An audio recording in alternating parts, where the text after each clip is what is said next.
Hi, my name is April Wilson, and today I'm going to be talking about nonverbal communication. Are you like most people and don't like speaking in public? Do you ever wonder how your nonverbal communication affects the way you speak and how people look at you? Well, today I'm going to be covering an article from HealthGuide.org titled "The Power of Nonverbal Communication and Body Language." Now, there are different types of nonverbal communication. First of all, one is facial expressions. Facial expressions are very universal in all countries. Everybody knows what a smile is. Everybody knows what a frown is. People can tell by looking at you if you're angry or upset. So those are different types of facial that can tell a lot without saying a word. Another one is body movement and posture. A lot of times if you're sitting hunched over, it might mean that you're bored. Or if you're standing with your arms crossed, that may mean that you don't really like the person you're talking to. It's kind of a defense stance. Or you might stand with your arms straight or on your hips, which means that you're probably really listening to what the person's saying. Another example are gestures. The wave, pointing, anytime you use your hands. Sometimes you can use them too much, it can be distracting, but sometimes using your hands some is a type of nonverbal communication. Then there's eye contact. Good eye contact means that you're really listening to what a person's saying, that you're into what they're saying.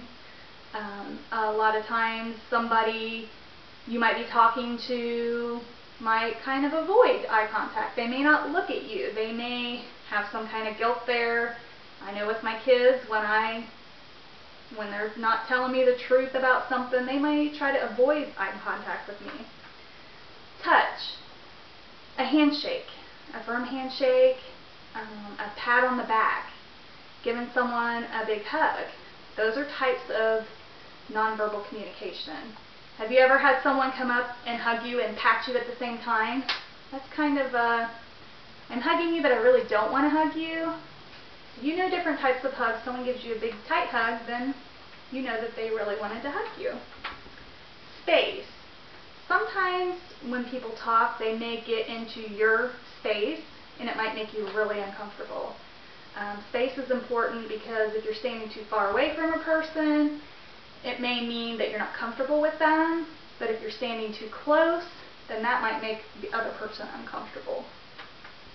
Your voice can say so much in the tone, the pitch, the volume, the rhythm.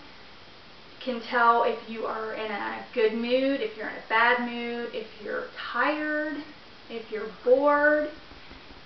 It can say so much in how loud you talk. When I yell at my kids for something, they can tell in the tone of my voice when I'm really serious, when I'm joking around with them. You can tell so much by tone of voice. Now, those were the types of nonverbal communication. And now I'm going to talk a little bit about tips for successful nonverbal communication. If you're feeling overwhelmed about communicating, feeling stressed, then take a moment, take a break, calm down, and then get back into it. Once you've regained your composure, you can deal with it in a more positive way. Pay attention to your inconsistencies. Nonverbal communication should reinforce what's being said. It shouldn't be forced. It should be natural. Look at nonverbal communication signals as a group. Don't read into a single one too much. Look at all of them. Look at their facial expressions. Listen to the tone of voice. All the different ones. Don't just concentrate on one type of the nonverbal communication.